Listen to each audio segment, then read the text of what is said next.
beaucoup tani lelo to bengi bino bapanzi sango pona ko solola na makambo ezali koleka na mboka na biso. To biso banso ete na bituma oyo ya diplomatie to menaki biso banso. Ezala mbula matere oyo elekaki, ezala même na mbula matere oyo ya lelo sous leadership ya Yemoko Mokonzi Ekolo, Tata Mokonzi Félix Antoine Tshisekedi, to bundaki poete tozwa résolution to bengi 2773 oyo condamné Rwanda. Poete mbula na mbula mikolo to telemaki pona ko leyebisa bayi communauté internationale ete Rwanda nde azali ko bundisa biso. Rwanda nde azali mabe, yena azali ko sala ete mboka na biso pe surtout na partie est ezana kimia te. Comme ba complice bazali ki ebele. Même awa na se ya na kati ya mboka na biso bomoni babusu bazali kuna M23 to bundaki to chaki makele to lobaki to tambaki mikina mikili.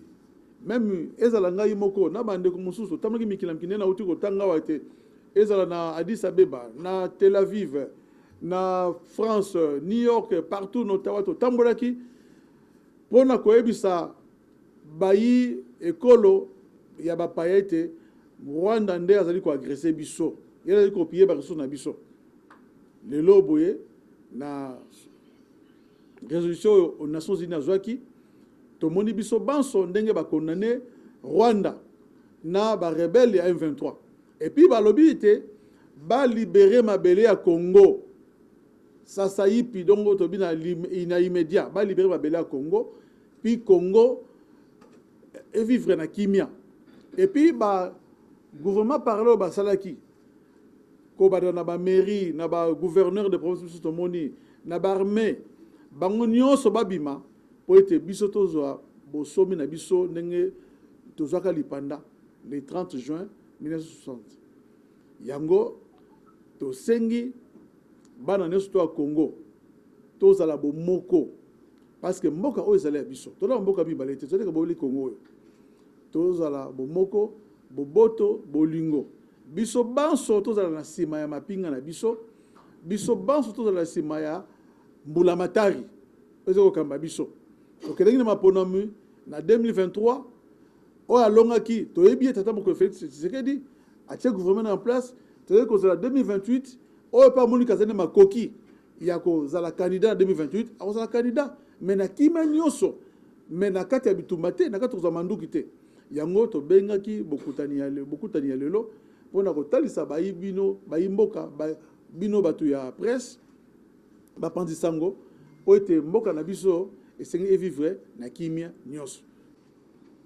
Mesdames et messieurs, distingués invités, amis de la presse, notre intervention d'aujourd'hui va mettre l'accent sur les avancées diplomatiques que notre pays a réalisées face à l'agression dont il est victime dans sa partie orientale. Durant des années, notre peuple a souffert dans l'indifférence totale de la communauté internationale, mais aujourd'hui, on peut se réjouir par rapport à cette diplomatie agissante. Notre diplomatie, autrefois discrète, est aujourd'hui une voix qui compte. À Addis Abeba, à Paris, à New York, à Bruxelles, à Oslo, à Tel Aviv, à Ottawa, nous avons porté haut et fort notre voix, présenté les faits, exigé le respect de notre souveraineté. Et le monde a écouté. Les partenaires régionaux et internationaux ont commencé à faire entendre ouvertement leur soutien. Le Conseil de sécurité des Nations Unies a enfin reconnu la légitimité de notre combat. Par sa résolution 2773, le Conseil de sécurité des Nations Unies a condamné fermement l'offensive du M23 ainsi que l'aide rwandaise à ces mouvements rebelles. La résolution appelle à un cessez-le-feu immédiat et au retrait des forces rwandaises du territoire congolais. Il exige également que le mouvement rebelle M23 se retire de Goma, de Bukavu et de toutes les zones contrôlées et qu'il démantèle ses administrations parallèles. La résolution appelle à la protection des civils et à l'ouverture de couloirs humanitaires. Cette résolution n'est pas seulement une victoire de notre pays, mais c'est une victoire du droit, de la vérité et de la paix. Nous avons choisi la voie des mots plutôt que celle des armes, la voie de la diplomatie plutôt que celle de l'escalade. Et nous continuerons sur ce chemin avec fermeté et foi dans l'unité africaine. Le retrait du Rwanda de la communauté économique des États de l'Afrique centrale, CAC en sigle, est un autre tournant majeur. Ce désengagement traduit un isolement diplomatique croissant, fruit du rejet des attitudes belliqueuses et des aspirations des peuples africains à une stabilité durable, d'un repositionnement stratégique de la République démocratique du Congo sur la scène diplomatique africaine et internationale. Longtemps perçue comme passive, cette diplomatie congolaise affiche désormais une posture affirmée, articulée autour de la souveraineté nationale, de la sécurité régionale et du respect du droit international.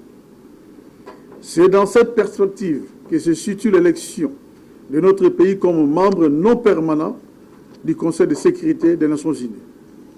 Le soutien exprimé par 183 États membres est une marque de confiance historique et d'acte fort envers notre engagement renouvelé pour la paix, la solidarité internationale et la défense des principes fondateurs de notre organisation.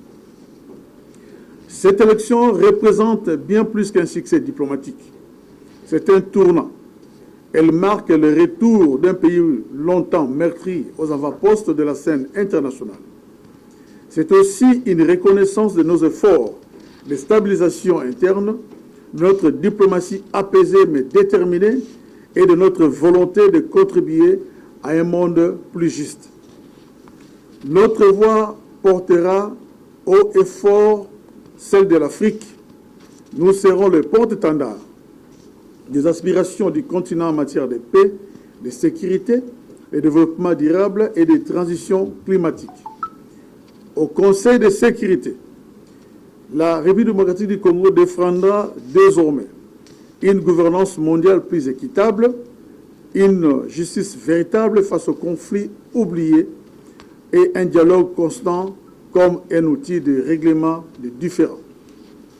Notre pays connaît les douleurs de la guerre, mais aussi les vertus de la résilience.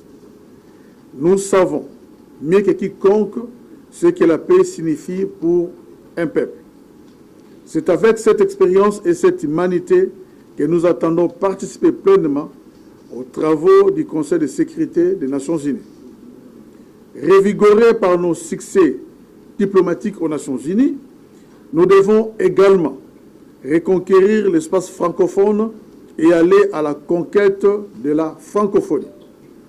C'est dans cette perspective que nous invitons le chef de l'État, son Excellence Félix Antoine Tshisekedi Tshilombo et le gouvernement à lancer la candidature de la RDC au poste de secrétaire général de la francophonie dont les élections sont prévues l'année prochaine en 2026, lors du prochain sommet des chefs d'État et des gouvernements qui se tiendra au Cambodge. En effet, il est grand temps que notre pays, un grand pays francophone le plus peuplé au monde, puisse prendre les rênes de cette organisation internationale de la francophonie.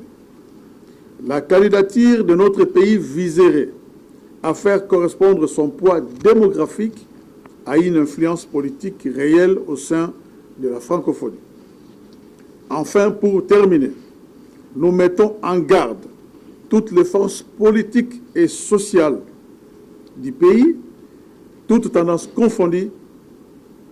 L'heure est grave. la menace de balkanisation du pays devient de plus en plus réelle.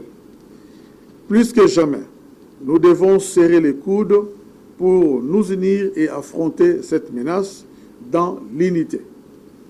Plus que jamais, c'est le moment de lutter pour que notre pays, la République démocratique du Congo, demeure une et indivisible. Que Dieu bénisse la République démocratique du Congo et son peuple. Je vous remercie.